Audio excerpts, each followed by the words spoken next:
이 오후 시간에 오신 여러분 주님의 이름으로 축복합니다. 자, 오늘은 민수기 12장 1절부터 15절까지 공부하겠습니다. 자기에게 집중하지 말고 하나님께 집중하라, 그런 주제로 말씀을 전하겠습니다. 하나님의 일을 할 때 자기에게 집중하지 말고 하나님께 집중하라, 그런 주제입니다. 자, 사람들은 누구나 이렇게 돋보이고 싶어 합니다. 주인공이 되고 싶어 합니다. 자기가 속한 공동체에서 으뜸이 되고 싶어 하고, 또 중심적인 인물이 되기를 원합니다. 또 함께 일하는 사람들, 함께 섬기는 사람들로부터 칭찬받고 인정받기를 원합니다. 그래서 사람이 가지고 있는 많은 욕구 중에서 가장 강력한 욕구가 인정에 대한 욕구라 그래요. 인정에 대한 욕구. 그래서 사람이 언제 제일 행복하냐? 내가 이렇게 함께 교회 생활을 하는데 함께 신앙생활하는 다른 분들이 나의 수고를 알아주고 인정해주고 칭찬해주고 격려해주고, 그럴 때 가장 행복하다 그래요. 그래서 이것은 뭐 인간인 이상 누구나 이런 마음을 가지고 있습니다. 여기서 자유로운 사람은 아무도 없다고 생각을 해요. 그러나 이 주인공이 되려는 이 마음, 자기가 으뜸이 되고 모든 관심을 다 자기가 받고 싶어하는 이 마음은 하나님을 섬기는 데 있어서 큰 시험거리가 될 수 있습니다. 굉장히 큰 시험거리가 될 수가 있어요. 아마 여러분들이 섬기면서 다 경험해 봤을 겁니다. 교회에서 하나님을 섬길 때 주인공이 되려고 하는 마음은 다른 사람들, 함께 섬기는 사람들에 대해서 시기와 질투심을 일으킬 수가 있어요. 내가 주인공이 돼야 되는데, 내가 더 칭찬받고 인정받아야 되는데, 이제까지는 내가 그랬는데 어느 날 어떤 분이 오더니 사람들의 관심이 더 그분에게 가고 더 집중하고 칭찬하고 인정할 때 시험에 드는 거죠. 그때 시험에 들어요. 엄청 힘듭니다. 견딜 수가 없이 시험에 들어요. 그때부터 시기심과 질투심이 생기고, 하나님의 영광, 하나님의 뜻을 교회 안에 실현하는 일보다는 거기에 관심이 별로 없어집니다. 오직 자기에게만 관심을 갖게 되고, 그래서 저 사람이 라이벌로 느껴지게 되고, 그래서 저 사람이 하는 일은 다 싫어지게 돼요. 그런 큰 병에 걸릴 수가 있습니다. 뿐만 아니라 그 중심이 이제는 하나님 중심이 아니라 자기 중심이 될 수가 있어요. 그래서 평생 교회를 섬기다가 마지막에 엄청난 이 시험에 드는 사람들이 많이 있습니다. 오늘 말씀은 굉장히 중요한 말씀이에요. 오늘 이제 이렇게 된 사람이 아론과 미리암, 모세 형제들이죠. 형과 누나입니다. 아론과 미리암인데, 오늘 본문에 보면은 이제까지 모세를 도와서 너무나 겸손하게 하나님을 잘 섬기던 두 사람이 갑자기 모세를 비방하고 반역을 일으킵니다. 오늘 말씀에 보면은. 그래서 오늘 이 부분을 좀 생각해 보려고 그래요. 아니, 이제까지 이렇게 하나님을 잘 섬기던 두 사람, 모세는 최고 지도자였고, 그래도 자기 둘은 최고는 지도자는 아니었지만은 그래도 보조 지도자로서 200만의 이스라엘 백성들을 이제까지 잘 이끌어왔던 두 사람이 오늘 이제 광야길을 걸어가는 데 있어서 갑자기 어떻게 돼요? 모세를 향해서 시기가 일어나고 모세를 비방했다는 거예요. 비방했다. 그래서 오늘 이것이 남의 이야기가 아니라 우리의 이야기일 수 있기 때문에 좀 생각해 보려고 합니다. 그래서 오늘 본문을 좀 살펴보려고 하는데, 이 모세와 아론과 미리암과 모세의 뚜렷한 차이점이 나타나요. 본문에 보면은 뚜렷한 차이점. 자, 이 아론과 미리암은 하나님의 일을 하는데 자기들에게 집중하는 사람이었고, 모세는 하나님의 일을 할 때 자기 자신이 아니라 하나님께 집중하는 사람이었다는 거예요. 이 두 가지가 굉장히 중요합니다, 여러분. 여러분 지금 하나님의 교회를 섬길 때에 열심히 섬기는 사람들에게 더 해당될 수가 있어요.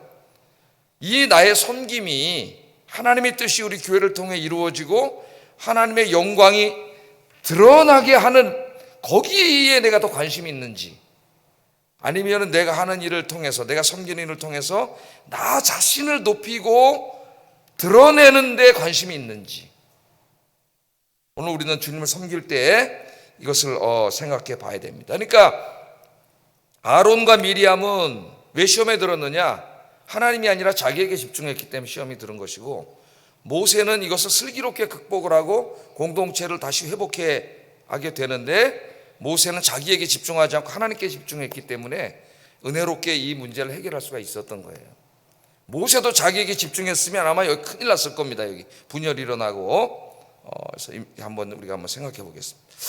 자, 12장 말씀을 보세요. 11장과 12장은 이렇게 긴밀하게 연결되어 있습니다. 11개월 동안 시내산에서 머물면서 하나님 예배를 드리고 하나님 말씀을 받고 그랬죠.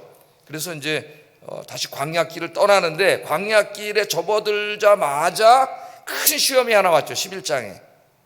그 시험은 누구로부터 왔어요? 일반 백성들로부터 왔습니다. 믿음이 없는 일반 백성들, 특별히 그 이방 민족들의 입에서부터 하나님을 향한 불평 불만이 나오기 시작했고, 그것이 이 죄악은 금방 퍼진다 그랬죠. 이 전염성이 굉장히 강해요. 죄악은 그게 확 이스라엘에 퍼져가지고 이스라엘 사람들이 다 모세와 하나님에 대해서 불평 불만 원망을 했죠. 뭐 때문에 그랬어요? 고기 먹고 싶다고. 고기 먹고 싶다 그랬죠. 고기 먹고 싶다고. 맨 처음에 고기로 시작했다가 이제 뭐 참외도 먹고 싶고 파도 먹고 싶고 마늘도 먹고 싶고 이제 야채로 이제 이렇게 번지면서 하나님을 원망했죠. 하나님이 이 모든 것들이 다 들어가 있는 최고의 영양가 있는 최상의 음식을 천국의 최고의 셰프들 천사들을 시켜서 하나님 만들어 주셨는데, 그게 뭐예요? 만나. 만나는 이제 그냥 지겨워 하찮게 여기고 애굽에서 먹던 걸 달라 그랬어요. 우리 옛날에 먹던 거, 애굽에서 먹던 거, 그러면서 원망을 했습니다. 그래서 11장의 원망은 백성들로부터 나왔어요. 백성들로부터. 그런데 이제 바로 12장 다음 장이에요. 다음 장에서는 이 원망이 어디서 나옵니까? 지도자들 사이에서 일어나고 있습니다. 지도자들. 교회로 말하면은 중직자들. 대개 교회 시험은 어디서 생겨요? 중직자들로부터 생기는 것이죠. 거기서 이제 갈등이 일어나고 분열이 일어나고 교회가 시험에 들게 됩니다. 자, 어떤 말씀인가 한번 좀 살펴보겠습니다. 1절 말씀 보겠습니다. 1절 시작.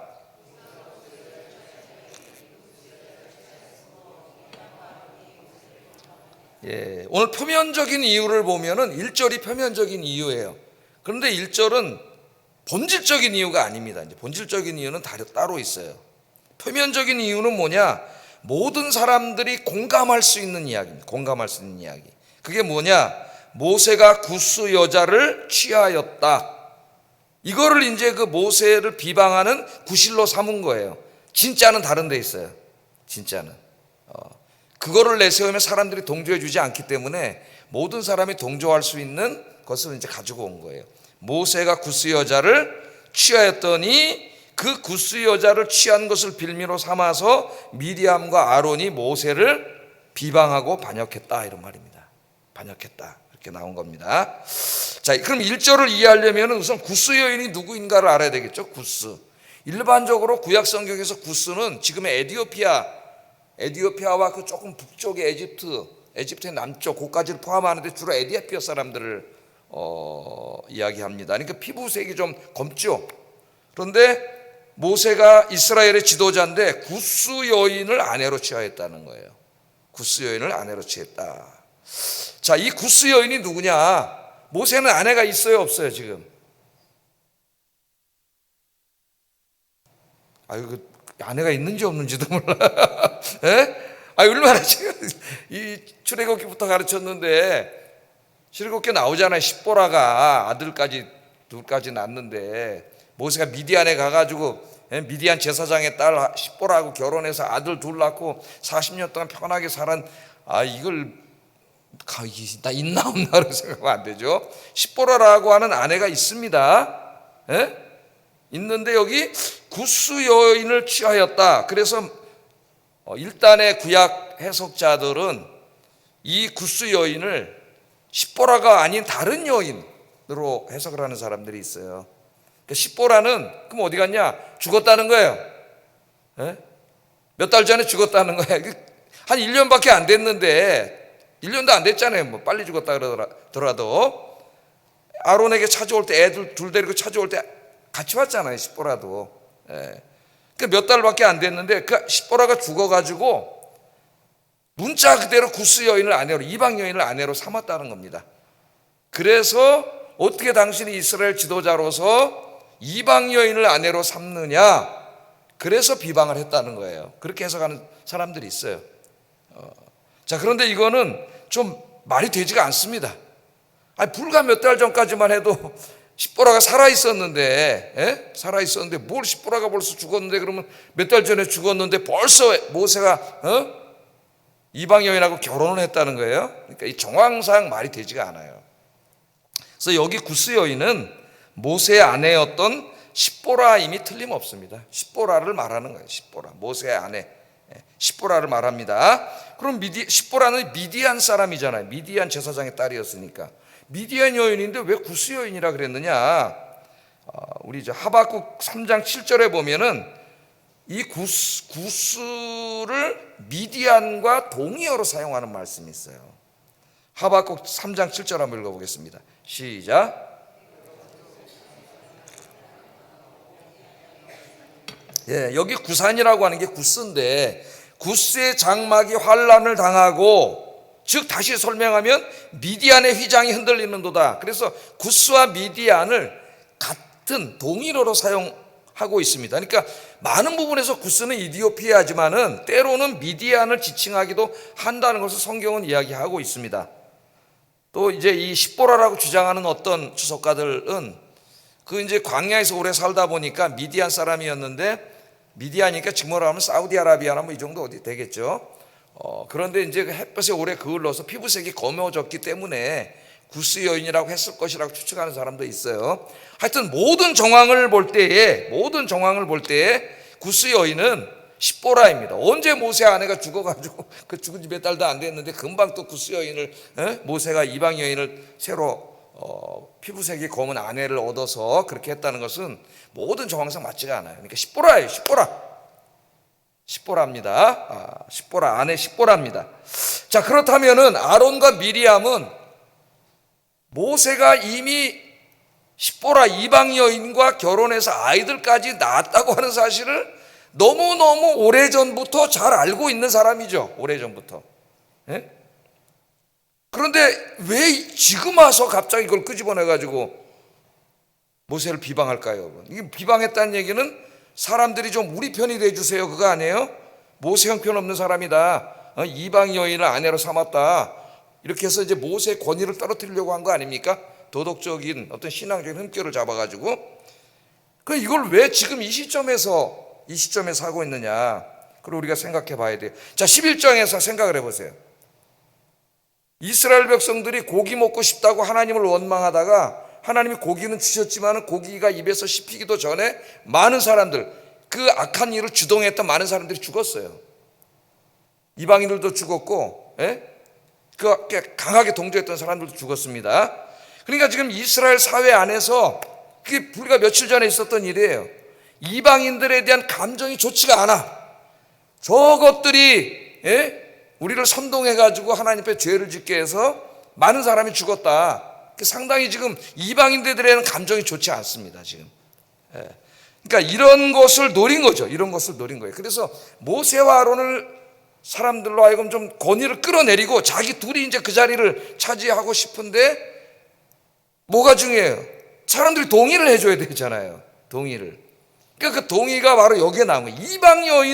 이방 여인을 아내로 삼았다. 그런 게 우리 한국 교회 안에 많아요.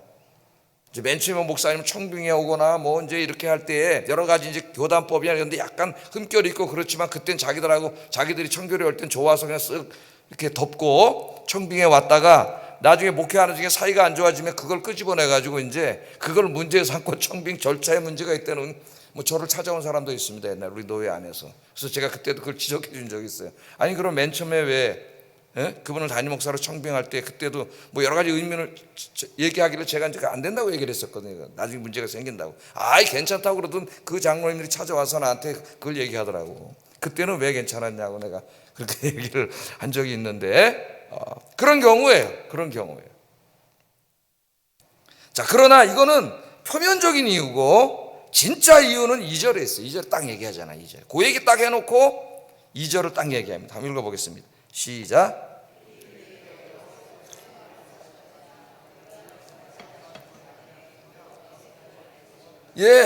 뭐라 그래요? 이 본심은 여기 있습니다. 여호와께서 모세하고만 말씀했느냐? 아니라는 거예요. 우리하고도 얘기했다는 거예요. 하나님 우리에게도 직접 말씀 얘기했다는 거예요. 우리 쭉 출애굽기, 레위기, 민수기 쭉 읽다 보면은 하나님이 주로 모세에게 말씀을 하셨지만 때로는 모세와 아론에게 같이 말씀하신 적도 있어요. 이제 그거를 내세워서 아론이 너한테만 하나님이 직접 얘기했냐? 나한테도 얘기했다. 그럼 미리암은 어때? 미리암은 이제 출애굽에서 막 이제 그 이스라엘 백성들이 하나님께 감사 예배를 드릴 때에 출애굽기 15장 20절 21절에 보면은 이 아론의 누이 미리암을 선지자라 그랬어요. 선지자. 한번 읽어보겠습니다. 시작. 모든 여인도 그를 따라 나오며 소고를 잡고 춤추니 미리암이 그들에게 화답하여 이르되 너희는 여호와를 찬송하라. 그는 높고 영화로우시며 말과 그 탄자를 바다에 던지셨음이라 하였더라.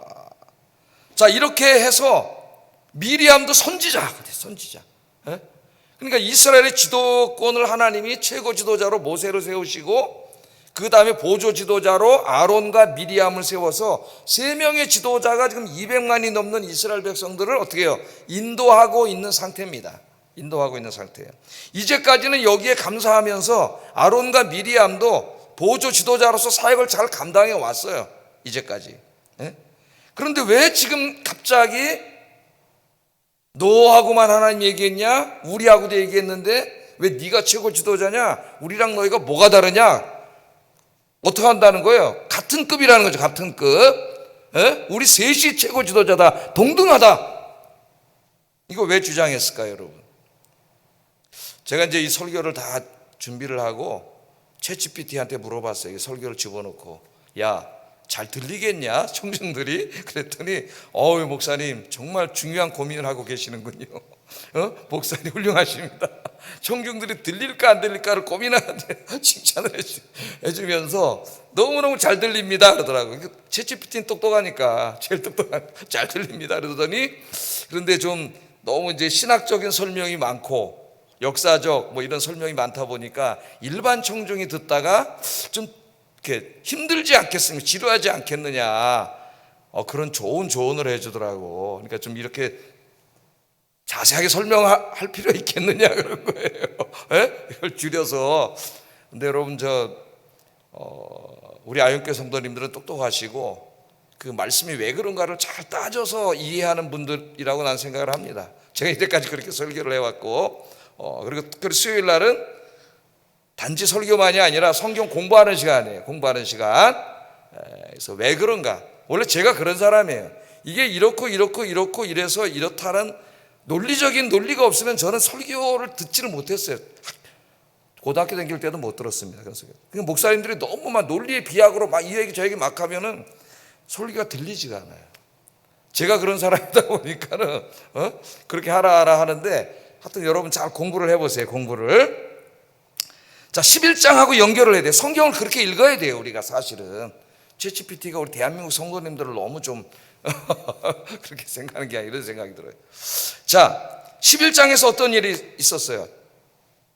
이스라엘 백성들이 불만을 할 때에 모세가 뭐라 그랬습니까? 하나님, 내가 이 사람들을 낳습니까? 200만 명인데 나 혼자 이 사람들을 어떻게 인도합니까? 막 하나님한테 불만을 했잖아요.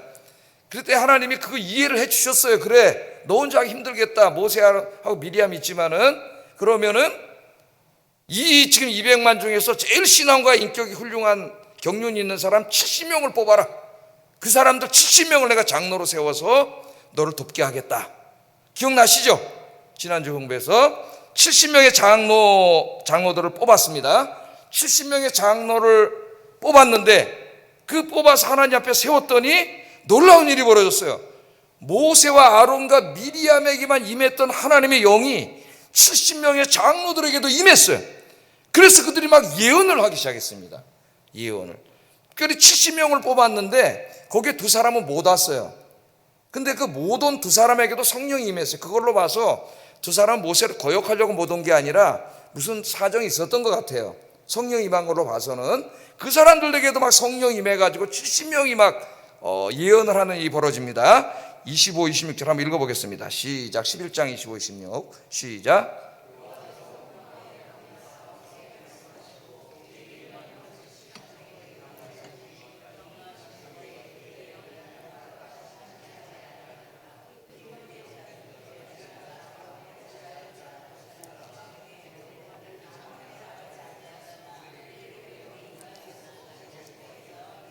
예. 그러니까 지금 모세와 아론과 미리암에게만 하나님의 영이 임해서 세 사람이 누가 봐도 구별되는 지도자였잖아요. 그러나 동등한 지도자는 아닙니다. 이제 하나님 구별해줘요. 모세는 최고 지도자고 둘은 보조 지도자예요.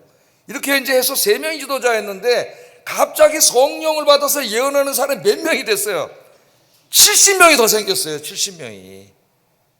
자, 이거는 이제 200만의 사람들을 하나님께서 효과적으로, 모세 혼자 힘드니까 효과적으로 지도하고 인도하기 위한 최상의 시스템을 만들어 주신 것이고, 거기에 이제 일할 지도자들을 하나님 세우신 거예요. 그래서 지도자들과 함께 힘을 합쳐서 이제 어떻게 하시려고 200만을 잘 광야길을 인도해서 약속의 땅 가나안 땅으로 들어가게 하시고, 거기서 이제 하나님의 거룩한 나라를 만들어서 온 세계 열방을 구원하는 일을 하시려고 하나님이 이제 만들어 주신 제도죠. 70명을. 너무나 이제 기쁜 이 시간인데 미리암과 아론은 기쁘지 않았습니다. 마음이 불편해지기 시작했어요. 불편했어. 왜? 야, 모세는 그래도 사람들이 아무리 70명이 뽑혀도 최고의 지도자로 사람들이 다 바라보겠지만은 이제 우리 신세는 뭐냐 이렇게 돼요. 우리 신세는 그러니까 하나님의 일을 하면서도 누구에게 집중한다? 자기들에게 집중하는 사람들이에요. 그럼 우리는 이제 보조 지도자로서 최고 지도자는 아니었지만 바로 밑에 지도자였는데 70명이 우리처럼 똑같이 예언을 하게 되면은 자기들도 그냥 70명 중에 똑같은 사람 하나가 되지 않느냐, 자기 위치가 흔들린다고 생각을 한 거예요, 이 아론과 미리암이. 그래서 하나님이 최고의 그 시스템을 만들어준 그날, 모든 사람이 기뻐하는 그날, 이 두 사람은 하나도 기쁘지 않았습니다. 마음이 굉장히 불편해지기 시작했어요. 이 사람들의 생각은 뭐예요?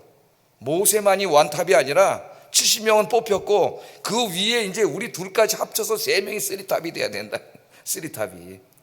안 그러면 모세만 지도자가 되고 자기들은 이제 밑으로 묻히고 70명 중에 그냥 한 사람이 될 수밖에 없다는 이런 생각이 들기 시작한 겁니다.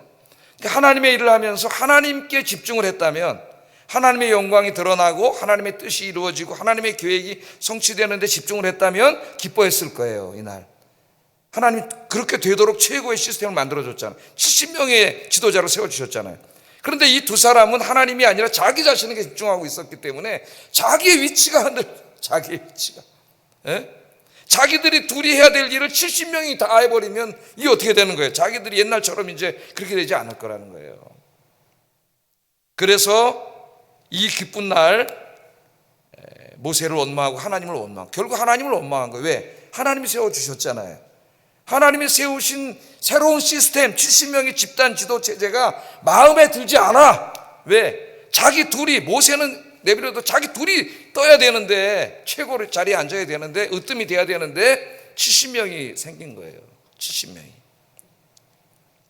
그래서 이러한 생각은 자기 자신에게 이렇게 집중하게 되면은 반드시 문제가 생깁니다. 열심히 섬기던 사람들에게 문제가 생겨요.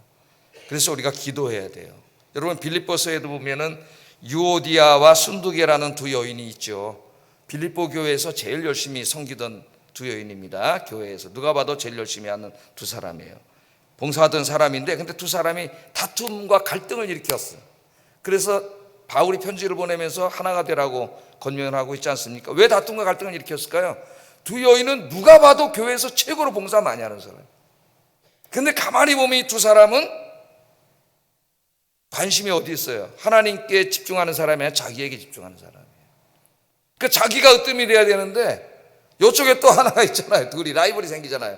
그러니까 시기하고 질투하게 된 거예요. 그래서 다툼과 갈등이 일어나는 거예요. 왜? 자기에게 집중하니까. 자기에게. 그래서 오늘 여기서 하나 중요한 걸 우리가 깨닫게 되는데, 누구보다도 더 열심히 하나님을 섬기되 자기에게 집중하지 말고 오직 하나님 한 분께만 집중하고 겸손하게 섬기시는 여러분 되길 주의 이름으로 축복합니다. 이게 뭐 목사들 사회에서도 마찬가지고요. 노예는 어느 조직에서도 같이 일하다가 어느 한 사람이 더 인정받고 더 이름이 나고 더 유명해지면은 나머지 사람들이 뭐가 생겨요? 시기와 질투가 확 생겨서 조직이 깨지는 경우가 많아요. 왜 그럴까요? 그 일을 통해서 하나님의 영광이 드러내는 것에 만족을 해야 되는데 그게 아니야. 아무리 하나님의 영광이 드러내고 일이 잘 돼도 자기의 이름이 여기에 인정받지 못하면 사람들이 시기하고 질투하고 화가 나는 거예요. 그래서 망하는 길로 가고 분열을 일으키고 갈등을 일으키는 거예요. 그래서 오늘 이 말씀을 통해서 이 두 사람이 훌륭하게 섬기던 사람 아닙니까? 아론은 대제사장이었어요. 미리암은 선지자의 직분을 받은 사람이었어요. 그런데 시험이 오는 거예요. 자기에게 집중할 때. 그래서 모든 일을 할 때 항상 하나님께만 집중하시기를 주의 이름으로 축복합니다. 자, 이 모세와 아론이 비방하는 말을 듣고, 아론과 미리암이 비방하는 말을 듣고 모세는 어떻게 반응했는가? 모세도 사람인데 화가 났을 거 아니에요. 모세가 자기 자신에게 집중하는 사람이 어떻게 했을까요? 이것들이 감히 어디서 그랬을 거 아닙니까? 근데 3절에 한번 보겠습니다. 모세가 어떻게 했다는 건 나오지 않아요. 근데 모세의 성품에 대해서 이야기합니다. 한번 읽어보겠습니다. 시작. 이 사람 모세는 온유함이 지면의 모든 사람보다 더하다. 그러니까 모세가 어떻게 처리했다는 나오지 않아요. 그 대신 이 한 문장에 모세가 어떻게 처리했는가가 다 이렇게 내포되어 있습니다. 모세는 온유함이 지면의 어떤 사람보다도 더한 사람이다. 그러니까 가장 온유한 사람. 이 온유하다는 말은 인격과 성품이 가장 훌륭한 사람을 나타내는 말이에요. 그러니까 이 아나우라고 하는 히브리 말을 번역한 건데, 굳이 번역하자면 겸손하고 온화한 성품을 가진 사람을 말하는데, 단지 겸손하고 온화한 성품만을 말하는 게 아니라 신앙과 인격이 하나님 앞에서 온전한 사람을 말할 때 온화하다 그래요. 온화하다. 그래서 온유하다 그래요. 그리고 온유한 사람은 하나님이 복을 주신다고 여러 번 성경 구절이 나옵니다. 시편 37편 11절 한번 읽어보겠습니다. 시작. 풍성한 화평으로 즐거워하리로다, 그렇게 말씀하고 있고요. 시편 149편 4절에 보면 여호와께서는 자기 백성을 기뻐하시며 겸손한 자를 구원으로 아름답게 하심이로다. 이 겸손하다는 말이 아나우라는 말입니다. 똑같은 말이에요. 온유하다는 말이에요. 온유하다는 말. 온유한 사람. 모세는 온유한 사람이었으므로 그들과 감정적으로 다투거나 힘으로 제압하지 않았다는 거예요. 그러니까 모세는 굉장히 겸손하고 그 성품이 온유하고 온화한 사람이었을 뿐만 아니라 모든 일에 있어서 하나님의 뜻을 구하는 사람. 하나님의 뜻을 구하는 사람. 그래서 다투지 않습니다. 그럼 온유한 모세이기 때문에 어떻게 했다는 거예요? 그 다음 말씀을 보면 알아요. 하나님께서 이 사건에 직접 개입하십니다. 다른 얘기는 없어요. 갑자기 모세는 온유한 사람이었다 그래 놓고 하나님이 직접 개입하는 말씀이 바로 나오잖아요. 그것으로 볼 때, 미루어 볼 때 모세가 뭐 했음을 알 수 있어요? 기도했음을 알 수 있습니다. 기도했음을. 모세가 교만해져 가지고 자기에게 집중하는 사람이라 하나님이 나를 이 자리에 세워놨는데 어디 건방지게 감히 이렇게 하면서 그렇게 쓰면 이제 싸움이 나고 갈등이 일어나고 분열이 생겨서 광야길에 다 죽었을지도 몰라요. 근데 모세는 온유한 사람이에요. 겸손한 사람이고 그 성품이 온화한 사람이고 모든 것 가운데 자기 집중이 아니라 하나님께 집중하는 사람이에요. 그래서 기도했습니다. 하나님 앞에. 그랬더니 하나님이 개입하셨어요. 그러니까 여러분, 어떤 일이 있을 때에 사람하고 다투려고 하지 말고 기도하세요. 기도하면 누가 개입하세요? 하나님이 개입하세요. 하나님 개입하면 무서워져요, 여러분. 하나님이 개입하십니다. 자, 이게 기도했으면 틀림없는 모습을 보여줍니다. 그래서 세 사람 다 회막문으로 나오라 그랬어요. 회막문으로 나오라 그랬습니다. 하나님께서 아론과 미리암에게 이렇게 말씀을 하셨습니다. 6절에서 8절에 보면 이르시되 내 말을 들으라. 너희 중에 선지자가 있으면 나 여호와가 환상으로 나를 그에게 알리기도 하고 꿈으로 그와 말하기도 하거니와 내 종 모세와는 그렇지 아니하니 그는 내 온 집에 충성함이라. 그와는 내가 어떻게 했어요? 대면하여 명백히 말을 했다. 은밀한 말로 하지 아니하며 그는 또 여호와의 뭘 봤어요? 형상을 보거늘 너희가 어찌하여 내 종 모세 비방하기를 두려워하지 아니하느냐. 그러니까 아론을 대제사장으로 세우고 미리암을 선지자로 세우신 분도 하나님이에요. 근데 두 사람이 지금 자기들은 모세와 동등하다고 생각하고 있어요. 똑같아야 된다. 하나님이 아니라고 말씀하십니다. 아니라고 말씀하세요. 내가 선지자로 세워서 제사장 세워서 너희하고도 말을 하고 말을 줬지만 모세하고는 다르다는 거예요. 뭐가 달라요? 모세는 하나님과 직접 대면하여 말했다. 출애굽기 다 나오잖아요. 그죠? 직접 친구랑 얘기하는 것처럼 얘기했다 그랬습니다. 모세랑은. 또 모세가 이스라엘 백성을 끌어안고 중보기도 할 때 하나님 영광을 보여달라 그랬죠. 그랬더니 하나님 정면을 보면 죽기 때문에 뒷모습을 보여줬잖아요. 하나님의 영광까지 본 사람, 하나님 딱 구분시켜 주시는 거예요. 모세는 최고의 지도자고 너희들은 아니라는 거예요. 모세를 돕는 보조 지도자라는 것을 알아야 된다. 하나님이 분명하게 여기서 이 직위를 깨닫게 해주십니다. 그래, 깨닫게 해주셨어요. 자, 그러면서 하는 말이 니들이 어떻게 감히 하나님, 내가 세운 지도자 모세를 아무 두려움 없이 비방할 수 있느냐, 그렇게 이야기를 합니다. 이 말을 또 누가 제일 좋아할 것 같아요, 여러분? 담임 목사인 저 같은 사람이 이 말씀 또 제일 좋아해가지고 이 말씀을 설교하면서 감히 담임 목사에게 천벌 받습니다. 그러라고 설교하라고 준 건 아닙니다. 하나님이 세우신 하나님의 질서가 있는 것이죠. 질서가. 그 질서를 지금 받아들이지 못하는 거예요, 이 사람들이. 왜? 자기들이 그 자리에 올라가야 되는데, 자기들이 으뜸이 돼야 되고, 자기들이 최고 영광을 받아야 된다고 생각하는데 그렇지 않기 때문입니다. 그래서 하나님의 제도도 거부하는 거예요. 하나님이 세우신 사람도 막 비방하는 거예요. 그건 하나님을 비방하는 거죠. 하나님을. 말씀을 마치신 다음에 하나님의 심판이 임합니다, 여러분. 하나님이 미리암을 치셨어요. 10절 한번 읽어보겠습니다. 시작. 아론이 미리암을 본즉 나병에 걸렸는지라. 나병에 걸렸습니다. 문둥병. 하나님 치셔가지고 즉시로 문둥병에 걸렸습니다. 그럼 이상하다고 생각할 수가 있어요. 왜 두 사람이 똑같이 비방했는데 왜 아론은 아무것도 없고 심판을 안 받고 미리암만 문둥병에 걸렸습니까? 그렇게 우리가 생각할 수도 있습니다. 결론적으로 말하면 아론은 동조한 사람이고 미리암은 주동한 사람이에요. 미리암이 주동한 사람이에요. 여기 이제 1절에 보면 비방했다고 나오잖아요. 오늘 12장 1절에 비방했다, 이 말이 뭐 한글에는 그냥 비방하다입니다. 우리는 그게 남성이냐 여성이냐에 따라서 동사의 형태가 변하지 않는 언어예요. 우리나라 말은. 영어도 마찬가지고. 그런데 헬라어, 히브리어, 독일어 이런 말은 남성과 여성, 단수, 복수에 따라서 동사 어미가 바뀌어요. 그러니까 동사 형태만 보면 이게 남성인지 여성인지 복수인지를 알 수가 있는 언어예요. 히브리어는 그렇게 설명하는 게 빨리 이해가 될 것 같아요. 그래서 이 동사 비방하다는 3인칭 여성 단수로 돼 있어요. 히브리 동사를 보면은. 그러니까 우리말 성경은 아론과 미리암이 비방했던 게 연결된 것 같은데 미리암이 비방했다는 말이에요. 미리암이. 아론은 따라간 거예요. 동조는 한 거죠. 동조는 했지만 하나님의 심판을 보면 항상 주동자들이 큰 심판을 받습니다. 이 일을 주동한 자들. 11장에서도 주동자들은 다 죽었어요. 그 주동자죠. 주동자입니다. 그래서 미리암을 심판하신 거예요, 하나님이. 그랬더니 아론이 깜짝 놀랐어.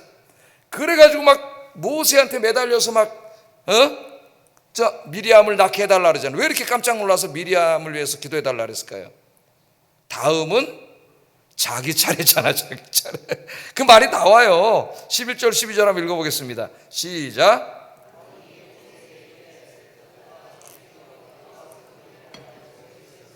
청하건대 그 벌을 우리에게 돌리지 마소서. 그 벌을 우리에게 돌리지 마소서. 지금 미리암이 지금 문둥병이 걸리는 걸 보고 깜짝 놀라가지고 지금 자기도 무슨 심판이 임할까봐 지금 우리에게 내리지 마소서 하고 이제 간절히 기도를 부탁했더니 모세가 즉시로 중보 기도를 합니다. 지금까지는 자기를 비방하고 막 그랬지만은 모세가 기도를 해요. 하나님 앞에. 13절에 모세가 여호와께 부르짖어 이르되 하나님이여 원하건대 그를 고쳐 주옵소서. 금방 막 죽이려고 딸을 달려들고 막 이방 여인하고 네가 결혼한 게 네가 지도자냐 그러면서 너하고만 말했느냐 그러면서 막 반역을 했는데 모세는 거기 더 이상 싸우지 않고 너 그러니까 심판받았지 잘됐다 그런 게 아니라 불쌍히 여기고 어떻게 용서하고 중보기도를 해줬다는 거예요. 중보기도를. 하나님 들어주셨을까요? 안 들어주셨을까요? 14절 한번 읽어보겠습니다. 시작. 그가 이레 동안 부끄러워하지 않겠느냐? 그런즉 그를 진영 밖에 이레 동안 가두고 그 후에 돌아오게 할지니라 하시니. 모세의 기도를 들어주셨습니다. 고쳐는 주시되 그냥 고쳐주진 않으셨어요. 며칠 걸리게 하셨어요. 일주일 동안 문둥병 상태로 있게 했습니다. 진영 밖으로 쫓아냈어요. 문둥병에 걸려서. 일주일 후에 왜 그랬는지 성경에는 안 나오지만 제가 볼 때는 그 일주일 동안 고통당하면서 충분히 회개하도록, 얼마나 힘들겠어요. 막 살이 다 썩어 들어간다고 지금 나와 있는데, 회개하도록 했고, 모든 사람들이 이 모습을 봤잖아요. 다 보고 있잖아요 지금. 이렇게 하면 안 된다는 것을 교훈하기 위해서 하나님이 그렇게 하신 겁니다. 일주일 동안 그렇게 하셨어요. 자, 모세가 이렇게 지혜롭게 온유하게 이 모든 일을 처리했기 때문에 자칫 잘못하면 지도자끼리 갈등이 생겨가지고 아론하고 미리암을 지지하는 사람들, 모세를 지지하는 사람 갈라져가지고 싸우다가 광야에서 다 죽을 뻔했는데, 모세가 기도하면서, 온유한 모세가 기도하면서 이걸 잘 신앙적으로 해결했기 때문에 어떻게 됐어요? 서로 화해하고 공동체가 회복이 되는 그런 아름다운 모습입니다. 그럼 모세는 어떻게 이렇게 할 수가 있었느냐? 모세는 어떻게 해서 이렇게 할 수가 있었어요? 모세는 자기가 지도자였지만은 자기를 생각하는 사람이 아니라 항상 뭘 생각해요? 하나님을 생각하고 하나님이 맡기신 이스라엘 공동체를 먼저 생각하는 사람. 그러니까 자기를 조금 전까지만 해도 비방하고 욕하고 그러던 사람들이지만은 공동체가 하나 되게 하기 위해서, 공동체를 치유하기 위해서 어떻게 용서하고 그를 위해서 중보기도 해줄 수가 있었습니다. 여러분 11장에서도 보면은 제가 아까 말씀드렸지만 70명을 뽑았잖아요. 엘닷하고 멜닷 두 사람이 안 왔습니다. 안 왔어요. 70명 오라 그랬는데 68명밖에 안 왔어요. 그런데 하나님의 성령이 임하셔가지고 68명이 성령 충만해서 예언을 했고, 가만히 보니까 오지 않은 멜닷과 엘닷도 예언을 했어요. 성령이 임해서. 그랬더니 여호수아가 11장을 읽어보세요. 다시 가서 여호수아가 이 광경을 보고 깜짝 놀라서 모세를 찾아와서 저들이 예언 못하도록 하게 해주세요. 왜? 모세가 오랬는데 안 왔잖아. 여호수아는 이제 이렇게 하면 지도 체제가 무너진다 생각해가지고 저들 중단하게 해주세요. 그랬더니 모세가 뭐라 그래요? 이렇게 말했어요. 민수기 11장 29절 한번 읽어보겠습니다. 시작.